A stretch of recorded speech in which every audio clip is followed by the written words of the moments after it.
అతను అరాచకం చేస్తాడు, అది చంద్రబాబు నెత్తి మీదకు తోస్తాడు. అతను ఏంటి చండాలం చేస్తాడు, చంద్రబాబుని బాగు చేయమంటాడు.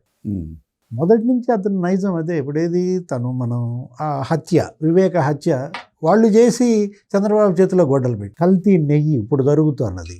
సుబ్బారెడ్డి చైర్మన్గా, కరుణాకర్ రెడ్డి చైర్మన్గా వాళ్ళు చేసి ఇవాళ అధికారులందరూ అరెస్ట్ అయ్యి అది చంద్రబాబే కారణం అంటాడు. సుబ్బారెడ్డి ఒప్పుకున్న తర్వాత కూడా ఆళ్లే కారణం అంటున్నాడు. ఇవే కాదు, ఇప్పుడు ఇది కూడా రాయలసీమ లిఫ్ట్ కూడా అంతే. ఏది రాయలసీమ లిఫ్ట్ ఆపేయటానికి నువ్వు కారకుడు, నీ హయాంలో ఆగిపోయింది. అసలు అది లిఫ్ట్ కాదు, రాయలసీమకి గొయ్యి. జగన్మోహన్ రెడ్డి ఏంటది రాయలసీమకి ఒక గొయ్యి తవ్వాడు.